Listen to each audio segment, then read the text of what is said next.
Hello, my name is Byron LeBeau, and I am the co-author of the book called The Cursed Net, along with Richard Stout.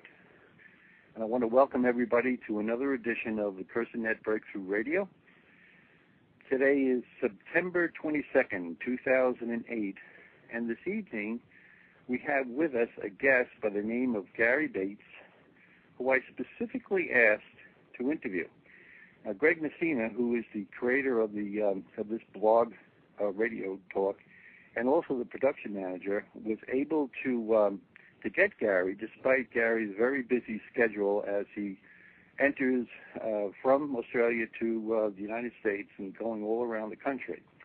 Gary, can you hear me? How are you? Yes, I'm fine, Gary. And how are you doing? Okay? Yeah, I'm pretty good. I'm in your lovely fair country of America, down in the south at the moment. Been in the States for about 3 weeks. Okay, good. Well, I hope you're well rested, and we're going to try to make it as easy as possible for you. So just relax and pull up your favorite easy chair, because I've got a few questions I want to ask you. Sure. First of all, I've been looking forward to this interview ever since I heard you on another radio program called The Edge. Yeah. And then I actually went out and I read your book called Alien Intrusion. And believe me, and I would like the listening audience to realize this was a real eye-opener. I specifically asked Greg that I wished to interview you since, first of all, I found out that the National Academy of Science here in the United States is pushing for the teaching of evolution in the public schools. And the quote that I heard over the radio weeks before I went on another radio program was that, quote, "It's overwhelming and compelling theory." And I was reading in your biography that you actually turned 180 degrees from being, quote, a convinced evolutionist to a now, quote, young Earth creationist as being truly overwhelming and compelling. So, Gary, after telling us just a little bit about yourself and your Christian ministries, I would be very curious to hear, quote, what was the straw that broke the proverbial camel's back in your new concept of total reality within our current spiritual matrix? Sure. Well, the idea of my acceptance of evolution really equated to my rejection of the Christian faith. And, having a scientific bent or background, I would ask my Christian friends when they would talk to me, about their faith, I would ask them questions about the Bible. Well, if the Bible's true, tell me where all the races come from. Tell me how Cain got his wife. How did you fit dinosaurs in the Bible? And none of those guys could actually ever give me answers to those questions. And as a result, basically, I just rejected what they believed.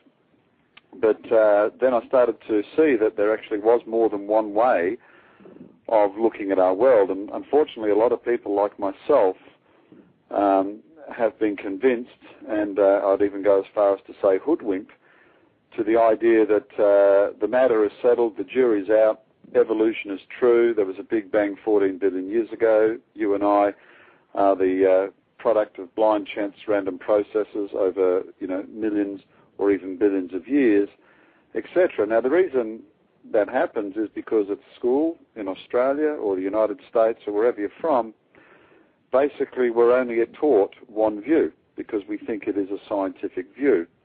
And the ministry I work for, Creation Ministries International, and our website, creationontheweb.com, you can actually see lots of quotes from university lecturers, philosophers, etc., that will actually say that even if all the data was to point to a designer or an intelligence behind the universe, that the proposition is automatically excluded because it is not naturalistic.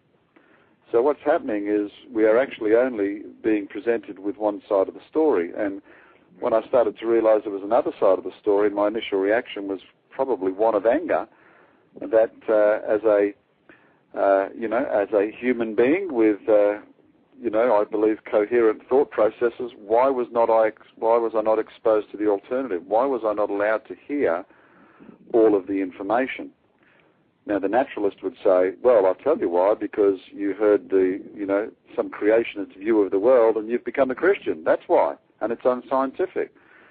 But, the more that I've been involved with this ministry for about 20 years, and the more and more that I investigate, in fact, the more I am in awe of the design and the complexity and the incredible order that we see in the universe. And I believe that in years to come we will in fact see that evolution is unfortunately one of the worst hoaxes ever to be perpetrated on mankind. That's how strongly I feel about it. Yeah.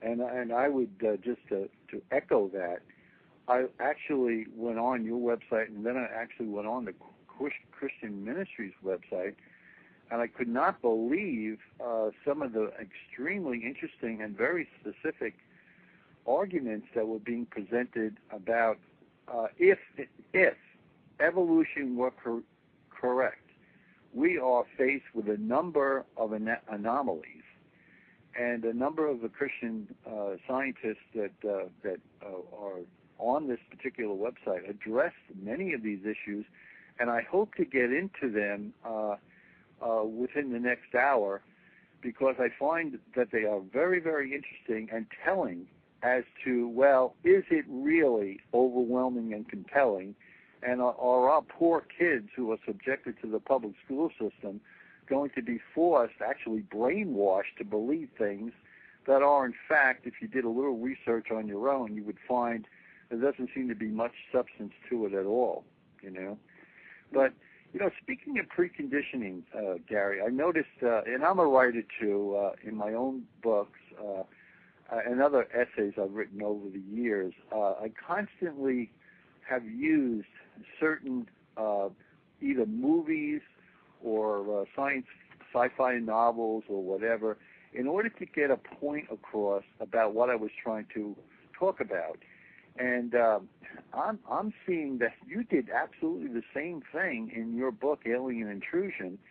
And when I started to see the thread of this, I said, boy, this is why we just, or many people at least, automatically assume certain things because they've been conditioned. So, and I noticed in your book that you portrayed these both the scientific movies and novels to illustrate how we may have been conditioned to accept aliens being from other solar systems and galaxies, almost as if it's a natural correlation of the extension of this misbegotten theory of evolution, which, again, I'd like you to spend a little bit more time on so that people understand just how misbegotten this theory is. But before we even get into that, would you like to just spend a few minutes just going over some of the movies and novels and especially the personalities behind them that have led to this preconditioning, especially during the 20th century? Well, sure. I certainly. Let's look at this for a start. That a TV show like Star Trek: The Next Generation is actually the most syndicated and probably the most watched TV show on this planet. I like to say, more people have watched Star Trek: Next Generation than even Gilligan's Islands after all its reruns, which is quite amazing. So it shows you the enormous popularity of sci-fi. Secondly, the highest grossing movies of all time, you'll find the largest percentage are also science fiction. So it's the number one entertainment genre of today, bar none. And I think that one of the reasons it is this fascination we have for the future. And sci-fi has often been described, and some of the movies, in sort of cultic terms, or they have cultic followings. I mean, think about some of the great science fiction writers like, Asimov, etc., and even Jules Verne. We're talking well over 100 years ago, before there was any global media. Jules Verne was a global superstar. To think that his novels were translated into dozens of languages all around the world, and this man probably didn't travel much outside of his own country. But the science fiction that sort of I probably grew up with, or even before my generation, it tended to deal with futuristic things, lasers, and we'd all be flying around in cars that would be, flying through the air basically, and not on asphalt roads or something like that. Mm-hmm. But sci-fi started to take quite a different turn, probably in, I'm not saying there weren't movies about ETs and aliens prior to that, but it really started to take a swing towards that area in the 1950s. And of course, one of those classic movies was The Day the Earth Stood Still, which I still think is an incredible classic. We had this superior being from another planet that came to the Earth to basically keep an eye on us and warn us once we developed this nuclear capability. And the lead actor, Michael Rennie, he had this very sort of plumpy, authoritative, upper crust English-sounding voice. He, was sort of disappeared and mixed with the population, and he took the name of Carpenter, which was quite interesting. Just keep in mind that Jesus was a carpenter. He brought with him this incredible robot who had the power to destroy the earth, and his race had built these super robots to act as super policemen to make sure that each of the planets that had now developed this nuclear capability weren't going to interfere and start to move to other planets and get hostile and aggressive. The point being that mankind was not even allowed to determine his own future now. It would be determined by these incredible robots. Mm-hmm. And, of course, what he did in exercising his power, he made anything that ran on electricity, anything on any power source, actually stand still for one day as a demonstration of his power. And, of course, Gort was the name of the robot, and he, if you looked at the writer and the producer of the movie Blaustein, said that this was symbolic of the Trinity. The man, the alien who came down, Carpenter, was symbolic of Jesus Christ. He had a messianic role. In fact, he was actually shot and left for dead, but the robot Gort went and retrieved his body, brought him back to the spaceship, raised him from the dead, and when one of the onlookers, the lady who Carpenter developed a friendship with, she said about Gort / the Holy Spirit, wow, he even has the power over the dead. And he said, no, only the great white spirit has that. So therefore you had the Trinity being played out in this movie. And that really did capture the public's mindset. And I still think today, despite we look back at the sort of the cheesy special effects and whatever, it had a very, very powerful storyline. And over the years, aliens have been portrayed in different ways as being hostile and aggressive, or compared to those who are really overseeing us. Let's look at the movie 2001. The underlying message of that was that life was seeded here on Earth by advanced aliens, and once we achieved a technology where we could reach the moon, there was the black obelisk on the moon that sent a message back to our alien creators that we finally have achieved that level of technology, for example. Now, that's an interesting theme, because although we say, we think the layperson has been influenced by that type of thinking, in fact, mainstream scientists, these are the nuts and bolts type of scientists, are now looking, and this is where it ties in with evolution, for example, at the incredible complexity of life. If I could just spend a couple of minutes explaining, for example, about the DNA molecule that's inside the nucleus of every one of our cells and every one of our bodies, and also inside the cells of every living creature on this earth, whether you're a plant, a fish, a caterpillar, or a human being. Sir Francis Crick won a Nobel Prize along with James Watson for the co-discovery of the DNA molecule back in 1953. But Crick already said he was already an ardent atheist. He already excluded from his thinking, from his field of investigation, the supernatural, if you like, or the idea that there could be a God or a creator. And he actually said one of the reasons he entered the sciences was to disprove that notion. But when he was confronted with the information on the DNA molecule, and when we talk about information, it's just worth pointing out how much there is there. if I could take a single strand of yours or my DNA and type out the letters of information. Now, those letters, if you looked at the letters in the page of a book, your book or my book, the letters themselves are not information. The letters have to be arranged into words and sentences to produce information, right? And that's how you understand there is an information giver, a greater source of information who put the information on the page. It's like that with DNA. If I could type out every letter of information, it would amass a pile of books about 1,000 high, and I'm talking books about 500 pages thick. And every letter in that 1,000 books worth of information has to be ordered and arranged in precisely the right manner to tell the cell to produce a human being, for example.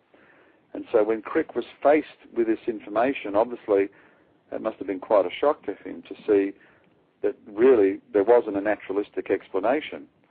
But rather than believe in God or the God of the Bible, that view that has been around for thousands of years, Sir Francis Crick, Nobel Prize-winning scientist, he said, well, the aliens must have put it there. Now, in more recent times, there's a very well-known scientist by the name of Paul Davies. He's written numerous books. He's a physicist. He's English. He went to Australia. He's now working in the United States. I wrote an article about one of his views in Creation magazine. I called it Off the Planet. He says that, our DNA is comprised of about 98% junk, and they presume this to be some evolutionary leftover or vestige. But every day, virtually, they're finding out new usages for this so-called junk DNA. And here's the incongruous statement. He said, in fact, our junk DNA might be so complex that it actually might contain messages from our alien creators. And once we have developed enough technology, we'll be able to unravel the meaning of this so-called junk. Notice they call it junk, but he's actually saying it's so complex we don't understand it. And he said it will be like the movie 2001, that when we reach that level of technology and actually understand all the messages our alien creators have put there, then we'll understand who they are, how life began on the earth, and what it's all about. Yeah. And the point I'm making with all of this is really these are philosophical arguments. It's really nothing to do with science.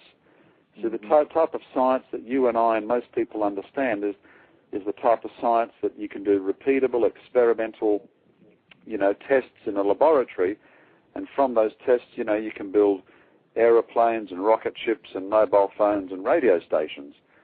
But the type of science that deals with the past, which is evolution, or creation for that matter, well, you can't go back in the past and do that experimental, repeatable science. There's the problem. So what we both have is belief systems about the past that actually interpret the facts that we see in the present.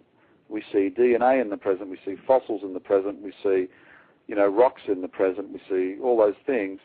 How did it get there? How did rocks form? How did fossils form? Well, we can't repeat those events. And so we both have two philosophies about the past. So that's what's confusing. And when we look at this area of even science fiction, what's happening is most of that science fiction today is being presented to us, and people don't realize, with an evolutionary philosophy. If you and I looked at those weird and wonderful creatures in Star Wars, the movie, everybody knows Star Wars. You see Chewbacca and Jabba the Hutt and all of these weird creatures. Although it's not openly stated, what is the underlying philosophy of that? Well, surely if life evolved on the Earth, it must have evolved elsewhere on their planets, but their evolution took a left turn and a right turn and a U-turn or whatever, and that's why they end up looking different and have these different shapes, and that's why in different parts of the universe also, their technologies are different. Some people are older. Evolution occurred long ago, therefore they're more advanced in their technology. And in fact, I've been to many UFO conferences, and if I could just finish on this, sorry, I'm talking too much, but I was at a UFO conference, and a UFO investigator stood up and he said, hey, we know the great cosmic science experiment, evolution, occurred. Here we are, you and I are proof of it. He said, therefore, in a 14 billion-year-old universe, as predicated by the Big Bang, there could be alien races 1 million or even 1 billion years older than us. Therefore, if they're 1 million and billion years older, they could develop technologies 1 million or billion years in advance of our own. So who's to say they can't build incredible spaceships and visit the Earth. Well, I do want to go into the Big Bang a little bit, but before we do, Gary, I just want to finish off on that thought. Actually, the two thoughts that you were making. First of all, I noticed in your book that the people who were the most influential in writing sci-fi novels and also the movies that were generated from them were H.G. Wells, Isaac Asimov, and the person you mentioned before, Arthur C. Clarke, in his 2001 book, and they were all atheists. Yeah. Now, does that mean, like, as you were saying before, that they made regarding The Day the Earth Stood Still, which is considered a classic sci-fi movie, and I think Robert Wise was the director of that movie. That's right. Same fellow who did The Sound of Music. You know, would you say that that was either subliminal or possibly even a deliberate attempt to foster some form of subliminal, for lack of a better expression, counter-salvation? Or at least a belief that evolution is a foregone conclusion, the way Arthur Clarke was presenting it? Yeah. Well, it's interesting you mentioned those three. H.G. Wells, who I will say I think is just a beautiful writer. I mean, I love the way he writes. But he was actually an avowed Marxist, and he advocated absolute free will, free morals, no regulation for human beings at all, and he actually lived his life out that in terms of advocating free sex and so on and so forth. Asimov, well, by the way, Wells was an ardent anti-Christian. He wasn't just a believer in evolution or an atheist, he was decidedly anti-religious. Asimov was exactly the same. He was very, very much anti the supernatural and felt that everything had to be explained naturalistically. And Arthur C. Clarke, who wrote 2001, who recently died, and I just wrote an article about his death on our website, was exactly the same. In fact, he absolutely ridiculed and was quite hostile to creationists in particular. So certainly that's what drove them, and in some cases, particularly with Wells, I think there was a deliberate attempt to certainly explain the world and our existence in a more of a philosophical sense. I mean, in the day I'm trying to think of the movie The Time Machine. You know, when you went forward to the future, there were two classes of beings, and there were those that were living underground, which he actually saw as the working class, you know, the labourers in the factories, and those who were oppressed by the very, very soft, lily white-handed upper class who were actually living off the fat of the workers. And he saw that as, if you like, as some sort of great revolution in almost a Leninist type of way, you know, Bolshevik type of way, where the subclass would actually be made stronger by their struggle.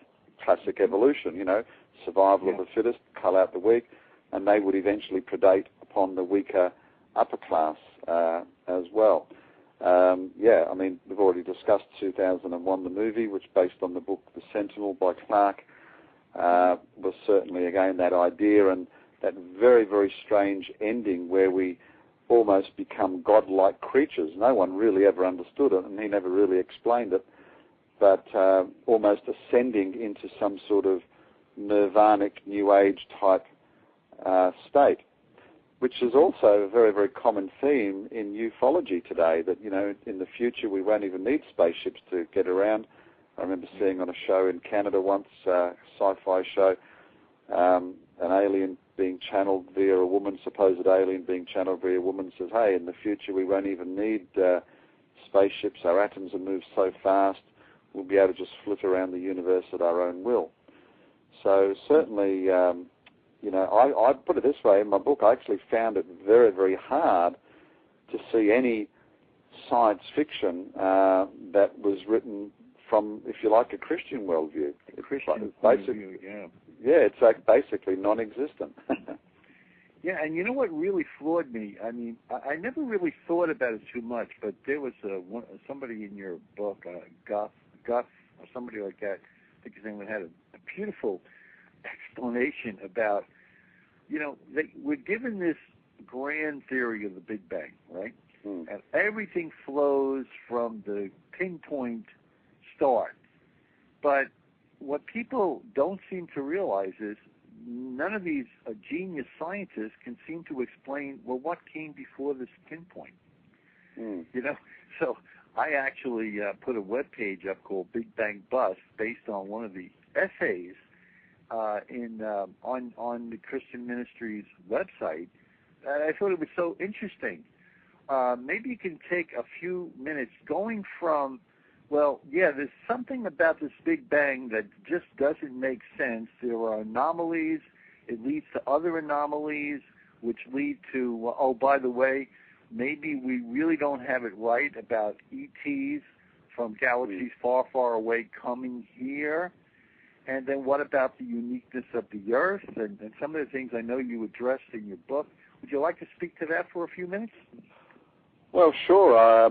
Look, I mean, there's no question there's a battle in our society today of two competing worldviews. And the one worldview is humanism, which basically says that, man can decide truth for himself. The engine room, the mechanism for humanism is evolution. And we're just not talking about biological evolution, but the precursor to that is cosmic evolution, where everything made itself. There's no creator, nobody owns me, nobody made me. You can do what you want with your life. The other worldview, if you like, is the Christian worldview, particularly here in America. I'm talking about the battle. And that says, well, there is a God, there is a creator. That worldview emanates through several parts of our life and the way we act. We know we've got to love thy neighbour as ourselves. We build hospitals, orphanages. We feed the hungry. We clothe the poor. We believe there is a set of rules and morals that we should obey. Now, don't get me wrong. I'm not saying the atheist or the humanist can't be moral or feel compassion towards his fellow human being, but could I be very frank and say there actually is no logical basis for that? Because if you look back, in a world that's dog-eat-dog, survival of the fittest, why would you want to be kind to the weak, the infirm, the handicapped? So it's quite a radical thing when you think about it. There is no logical basis for that. The whole concept of morality, if you like, stems from a Christian worldview, the teachings of Jesus Christ himself, in fact. Now, the reason I mention that is I said that the driving engine or the mechanism for humanism is evolution. And, they believe that in a warm pond on Earth billions of years ago, chemicals happened to get together to form the first amino acids, the first proteins, and the first cell. And look, I could talk for hours just about the improbability of all of the complexity of life we see just from that process. But before you go back, the question is, if I was to go onto the street and ask people and say, hey, do you believe in evolution, or do you believe that we are the product of a special creator? The reality is most people would say evolution. Because that's what they've been taught. They've never been exposed to the alternative. But, if I was just to say even to some of your listeners and say, well, is that something you've investigated yourself? Have you really looked into it? Or is it just something you've been taught and have accepted? Well, most people, they say, well, they've been taught and have accepted it. So let's look at the details. How did the universe begin? See, because whether you believe in the Big Bang or you're a creationist, you have to say that the universe must have had a beginning.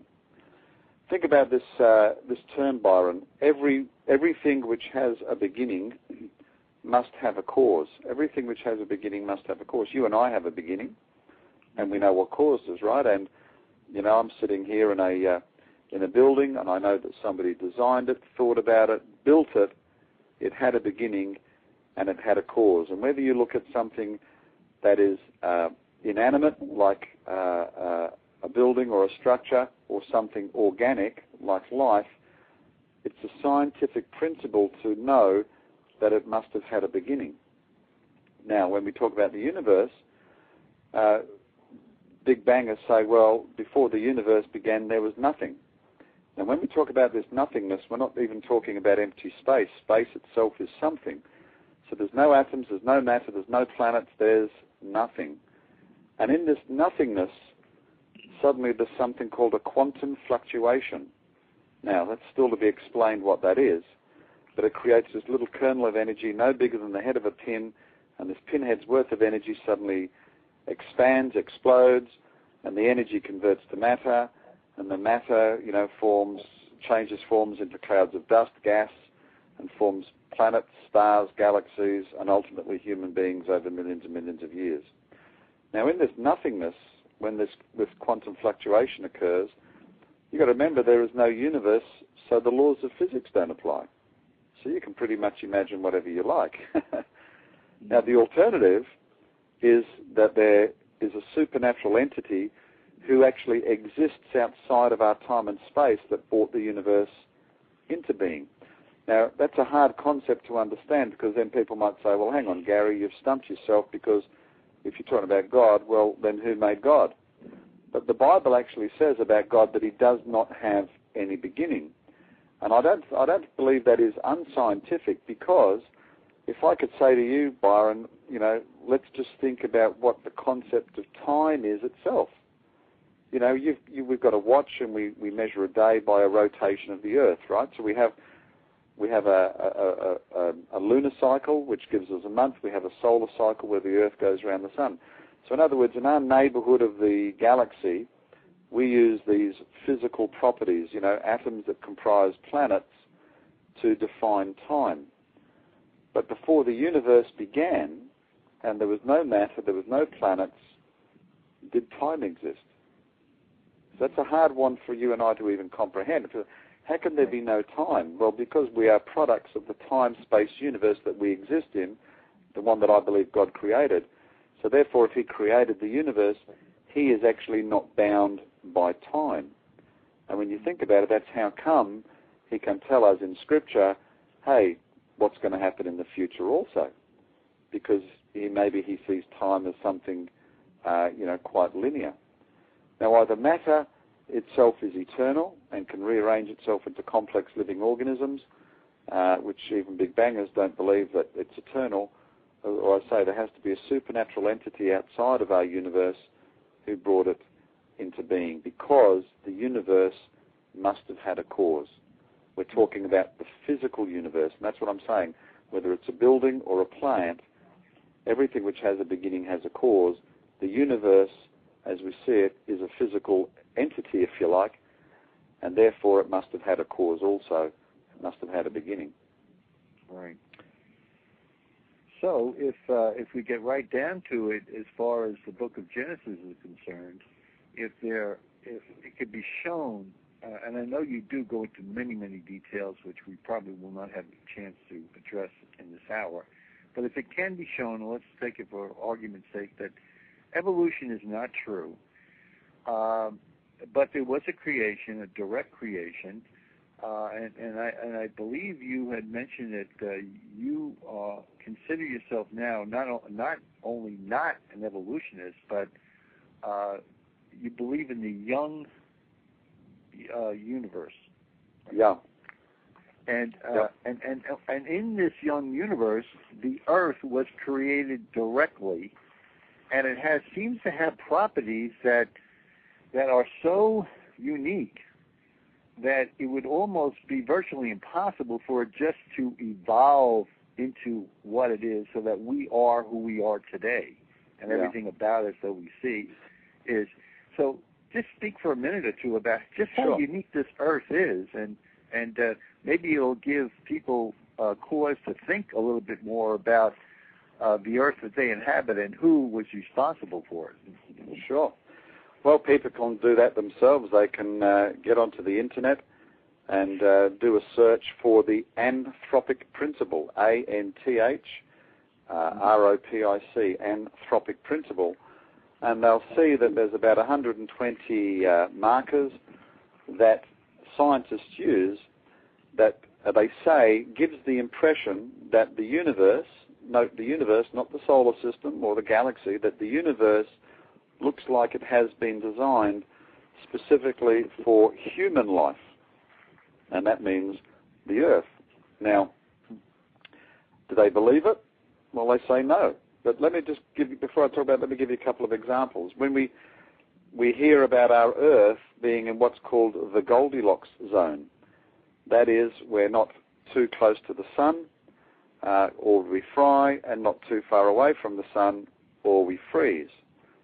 And you don't need much margin for error, by the way. And when we look at our solar system looks like it happens to be just in the right place within our Milky Way galaxy. Too close to the galactic central bulge, and we fry. Too far away, we don't get a view of our own visible Milky Way galaxy. And even our Milky Way galaxy seems to be in the right spot so that we have a great view of other galaxies as well. When we look at the moon is actually retreating, something like, less than maybe an inch or so from the Earth every year. So 1 million years ago, if it was retreating at that rate, and given that the Earth and Moon were supposed to have been created 4.5 billion years ago, but just 1 million years ago, it would have been so close to the Earth that life here would be impossible. Now, if you look at the fact that it's just in the right spot now, that if it was actually much closer, we'd have tides that would roll upon the Earth every day, possibly hundreds of miles, if it was too much closer. If it was too far away, or if it was not much further away from the Earth, the Moon would not create tides, and the oceans would stagnate and die, and we wouldn't have any oxygen, for example. When we look at the magnetic field of the Earth that protects us from, harmful radiation, gamma radiation, we have an ozone layer on the planet that protects us from ultraviolet radiation. All of these things are just about the right strength. You look at the gravity of Jupiter, probably be about 6 times the Earth. You and I wouldn't even be able to walk. We'd just be a blob on the surface.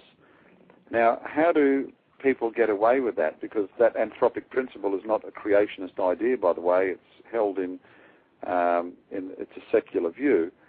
But they say, oh, well, what must have happened? There must have been, many, many universes in the past. There was a big bang and nothing happened, and there was a big crunch. And then there was another big bang and nothing happened, and there was a big crunch. And this happened, for however many universes in the past. But in the universe you and I happen to exist in, if you like, the dice of evolution just happened to get going. And it kick-started the process, and all this life evolved as a result of that, and that's why you and I are here to ask the question in the first place. That's why the universe looks like it's been designed. But the problem is, Byron, that actually doesn't really answer the question. And again, what we are faced with is the evidence that the universe looks like it's been designed. Sir Francis Crick was faced with the evidence that it looked like life was being designed. But they excluded those possibilities because of their philosophy or their religion or their worldview.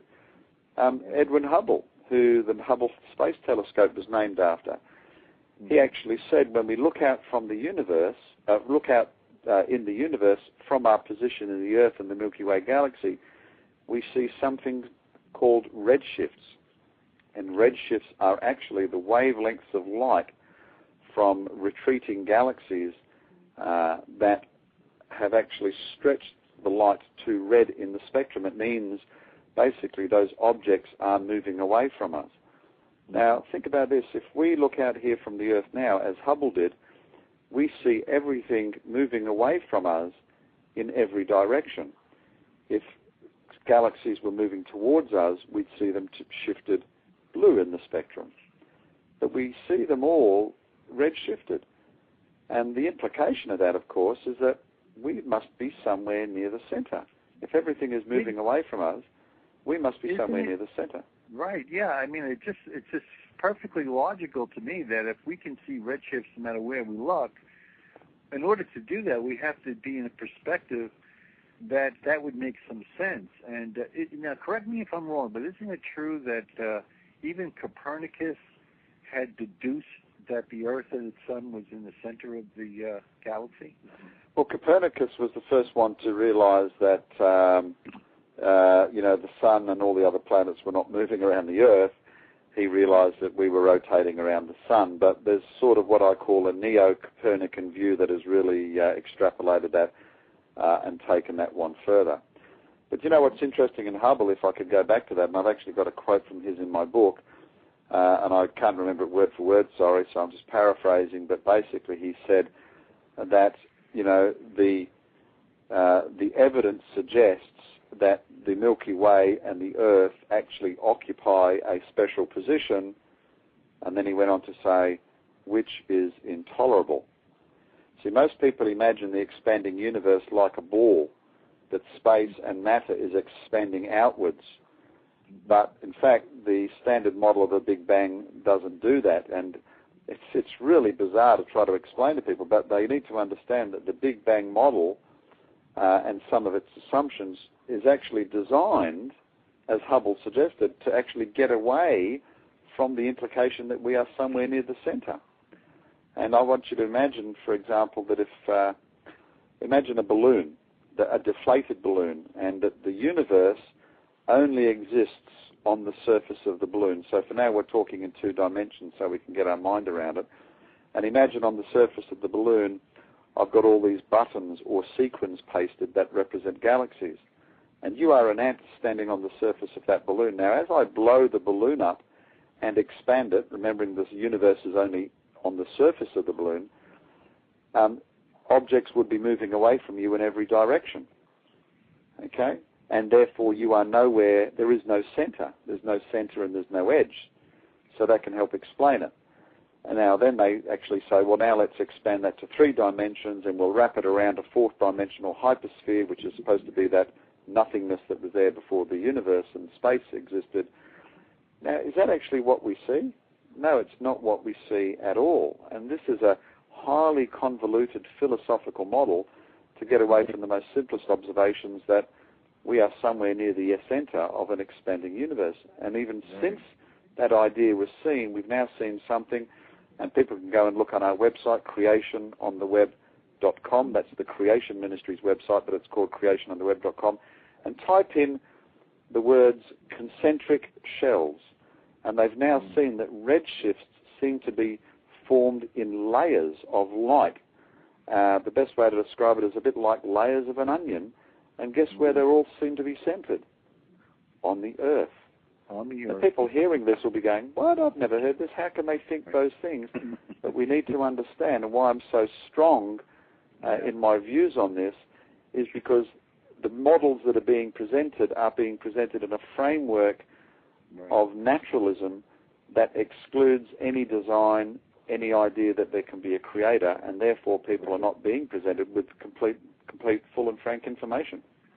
By the way, Gary, I've actually done that. I did go on that particular web page on your website, and it was very convincing when I saw the galactic configurations and how it was all centered around the Earth. It had to be. And they actually have there was a survey done that actually proved that that was the case. It's not just a matter of hypotheses, So I would invite everybody to definitely go on that Creation Ministries website, because you're going to find some very interesting anomalies explained, things like Mercury, the problems with how can Mercury have a magnetic field and lack a molten core. People probably haven't even thought about what problems that could cause. Or supernovas, that's another great one, where supernovas, if the universe really was billions of years old, we don't seem to have the data that would indicate the number of supernovas there should have been if, in fact, that were the case. So I thought that was a fairly interesting webpage showing that maybe we don't have it right, maybe we are living in a spiritual matrix, and maybe what you're saying is absolutely true. I was noticing the subtitle of your book, Gary. It says UFOs and the Evolution Connection.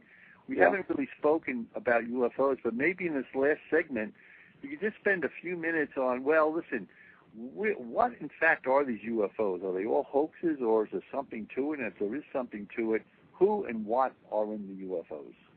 Sure.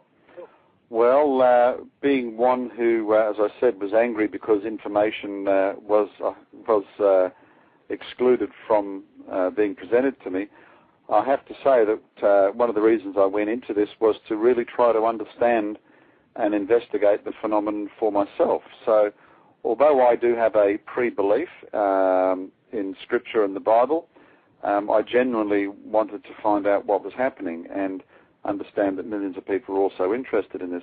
I have to say I found the evidence quite confronting.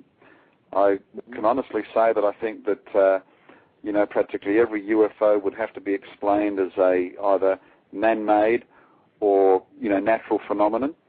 And people who were claiming alien abductions were probably, all in the area of UFO wannabes, or maybe people having psychological delusions. But the reality is there is a solid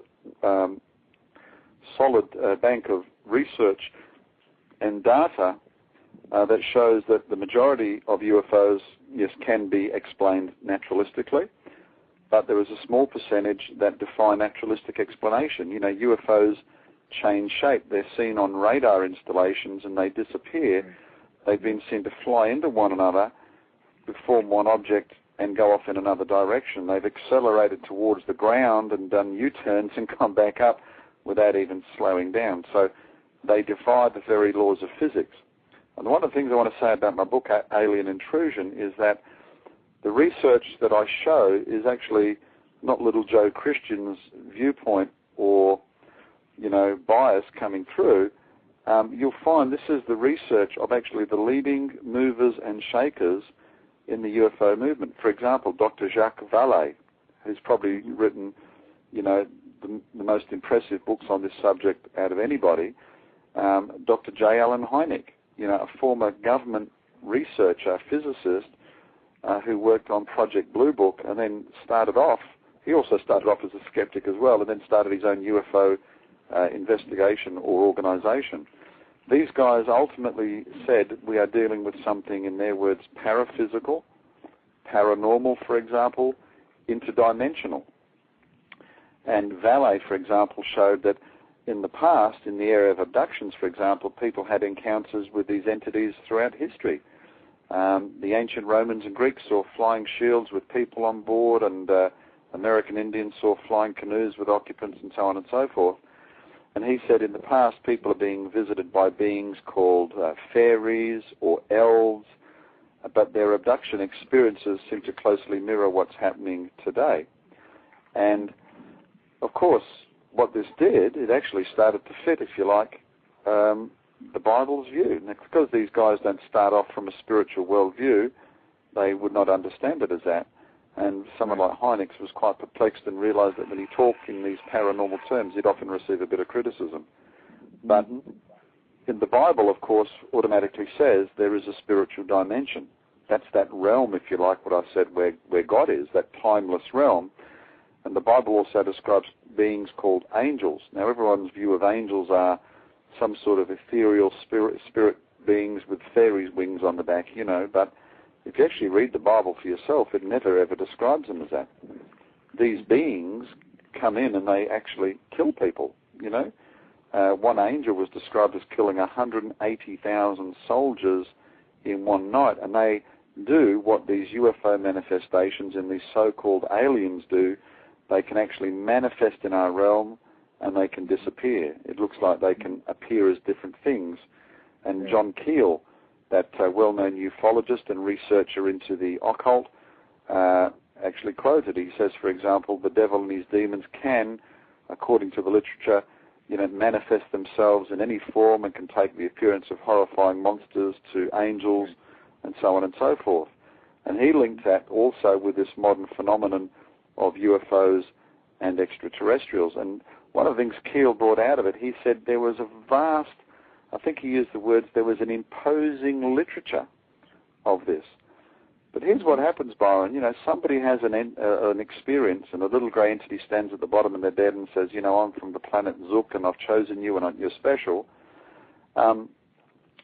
If they've never been to a church or they've never read the Bible, then they're more likely to be taken in by that because of this enculturation, I call it. Sci-fi, evolution, saying life must have evolved everywhere else. Whereas if that little entity said today, well, I'm a fairy, well, the abductee would probably doubt their own sanity. But they don't have a problem with believing that this is a little grey alien from a planet far, far away. And the things that happen are supernatural in nature. People might not have heard that the aliens supposedly pass through the walls or walk through the ceiling, come through the ceiling, and then the abductees claim that they're taken off up through the ceiling themselves as well. So there's a lot of mysterious supernatural elements to it that obviously defy naturalistic explanation. Well, there's one that really would defy explanation if somebody does not believe that we're dealing with a spiritual phenomena. And I noticed even in your book you have reference to Joe Jordan and Wes Clark, the CE4 group from Florida. And we actually interviewed a Pastor Chris Ward, who's connected with these people. But see, this is my question. Let's just try to end sort of like this, and I'll give you the last word. If it's not a spiritual phenomena, how come in the abduction phenomena, Joe Jordan and 3 other researchers who, by the way, weren't Christians but affiliated with MUFON, found that people could thwart an abduction by using the name Jesus Christ? Yeah. And he found it in a number, I think even to the hundreds, that this is the case, but other researchers were reluctant to say anything about this because it didn't seem to fit their worldview. But yet, this is what he reports. Now, how could anyone answer that question if, in fact, these beings, or whoever these beings are not intimately connected with creations of God and they're subject to Jesus Christ? Why would they be, this name be so powerful and be able to send these beings away? Yeah. Well, that's a great point. I'm glad you remembered that out of the book, Byron, because I think that really summed it all up. I mean, Joe and Wes, they did not start out as Bible believers. In fact, Joe described himself as a crystal ball rolling New Ager. But what they tried to do is to say, well, everybody seems baffled by abductions, and that's the reason is because they don't accept the spiritual nature of it. Some of them go off the deep end because they're taken in by the strangeness of it all. John Mack wrote about it. He couldn't find answers. But these guys said, well, instead of looking at who is being abducted, they said, is there any group that is not being abducted? And they found that by and large, Christians, well, lots of people call themselves Christians today too. In fact, they went a bit deeper and they said they found there were 2 types of Christians. There were talk-the-talk Christians and there were walk-the-walk Christians. And they found that walk-the-walk Christians, that is, Bible-believing, born-again Christians, basically, as they came to understand it, seemed to be exempt from this phenomenon. So they rang their colleagues around America, and they even rang colleagues overseas and said, hey, we think we found something. And they said, yeah, we've heard that. Okay, so what? Aliens don't like Christians. Big deal. But they really wanted to, they thought, no, this could be something significant. Everyone's struggling with this issue. And so they actually took themselves off to a church Bible study to find out what it was about Christians that, in their understanding, aliens didn't like, basically. And guess what? When they actually looked at the Bible, and a lot of people caricature the Bible wrongly, it actually talks about this type of phenomenon. It talks about angels, and there are warnings of God not to mess with these beings. And the Bible records, of course, back in the beginning, right back there in the book of Genesis, a cosmic war began where there was a rebellion of some of these angelic beings against God, and they're now on a crash and burn policy to basically deceive human beings. Now, why deceive human beings? Well, we've been talking about creation. Bible clearly indicates that although the creation is God's, He made the earth to be inhabited, and He loves human beings. That's why God Himself stepped out of heaven in the form of Jesus Christ. so that we can understand him. In fact, the book of Hebrews says when you're looking at Jesus, it's the exact representation of him, God. That's what God would be like in the flesh. And so Satan knows he's been ejected from his realm, that one of the ways to spite his creator is to actually, if you like, foul and ruin and take away the very, very beings that God loves, that he made. And, of course, in the case of Jesus, the very ones that he came to die to redeem back from the works of the evil one.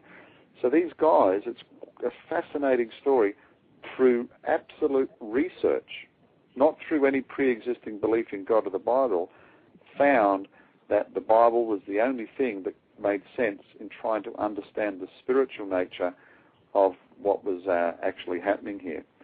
And Joe, has become a good friend, and we keep in contact. And both he and I encounter many people who've had these experiences and have actually had them halted in the name of Jesus Christ. And really, to me, regardless of your worldview, you've got to try to find an explanation for that.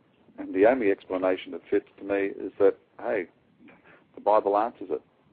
Amen. Gary, listen, we're down to the last minute or two. Would you like to just make a final statement and maybe mention again your website?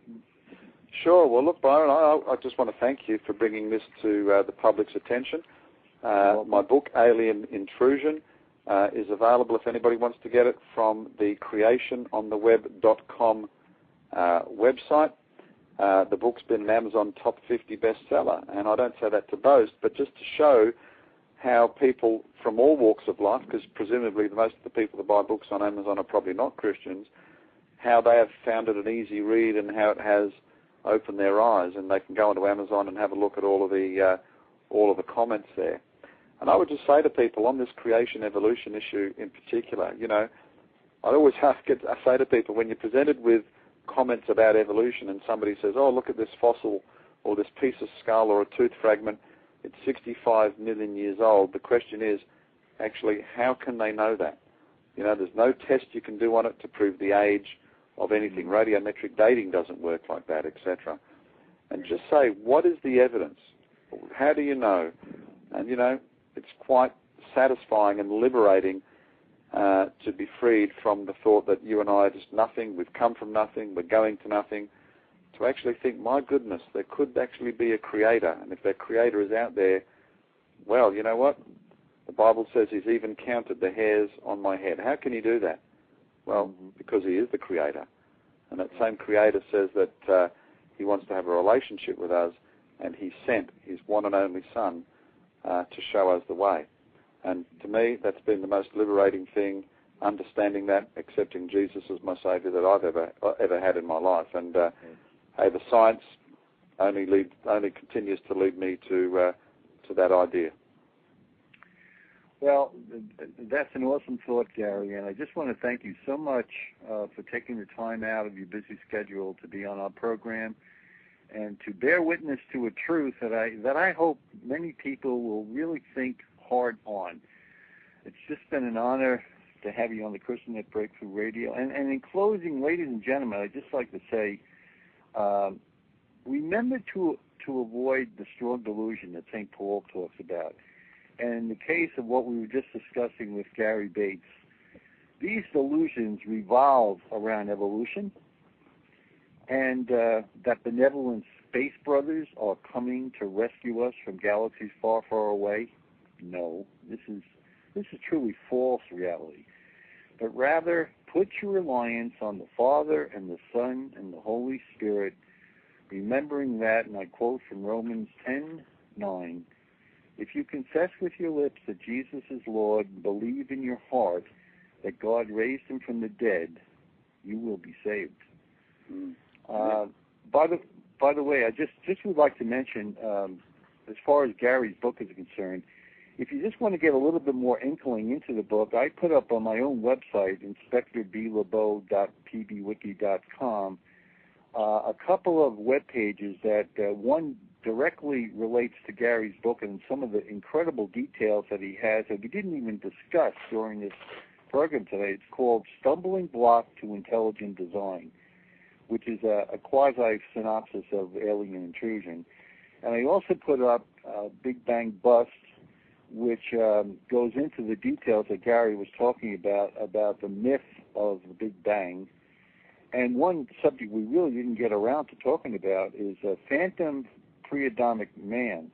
He has a webpage called Pre-Adamic Man. I believe it's Were the Humans on Earth Before Adam.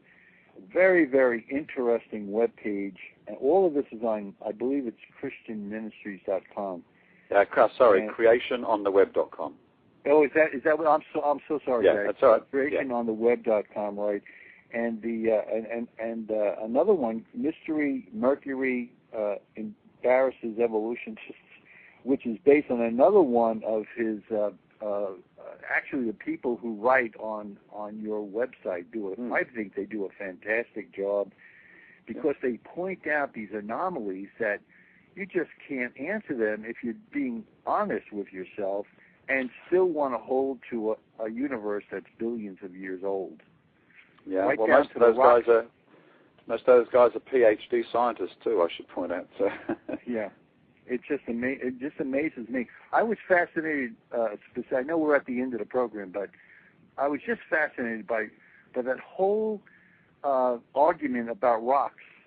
And we're supposed to believe these evolutionary geologists, and they seem to have an answer for everything if it doesn't fit into the parameters of what they preconceived of to begin with. Yep, that's exactly right. To me, it's like a good salesman, and I used to be in selling. That was one of the things I did after I taught. And I'm saying you have so much advantage over people who know hardly anything, because you can steer them just about anywhere. And if things don't fall into the parameters that you're setting, you always have some kind of an answer that will. Well, Yep, there's about 6,000 fully searchable articles on that website. There's actually 30 years worth of creation and Christian research there, so there's a fair bit for people to digest. Well, I mean, I spent as much time as I possibly could, and I just broached the surface of it. I know there's so many subjects on there. When you go to the frequently asked questions, if anybody actually goes on the website and looks, it's like from soup to nuts, from alien beings right down to what do you want to know about these rocks and how old are they and how can you tell they're really as old as you think they are or what you're being taught they are. To me, this is the matrix right here. This is the real matrix. I said at the beginning of the program, this is a spiritual matrix. We really are in the spiritual matrix, but instead of dodging bullets like Neo did, we have to dodge the onslaughts of our real enemy, which is a spiritual enemy, which St. Paul talked about very cogently in Ephesians, the letter of Ephesians. So this is what we're really up against, and we wrote about the same thing in our own book, The Cursed Net. People have to start to come to understand that this is really the reality that they have to deal with. Sure. Byron, this is Greg. Just to let you guys know, the show is not streaming. You had been cut off at the top of the hour, so Gary, it was a great show. Just listening in. Thank you so much for being on with us. No problems. All right, and we can maybe sometime do it again in the future, Byron. I'd be happy to do that. Yeah, that would be good. Yeah, I had a million questions, but I just couldn't get to them. But I knew time was short, and I definitely, and you did an excellent job in making those points about evolution and the ETs from whatever, and trying to frame it. I know it's such a vast subject that we could probably spend 3 hours and still not get to the bottom of all of this stuff. But again, thank you, Gary, for your time. I really appreciate it. No problems at all. All right. God bless you, Byron. See ya. Okay. Have a Thanks, good night. Greg. Bye. Bye now. Okay, take care. Bye-bye. God bless.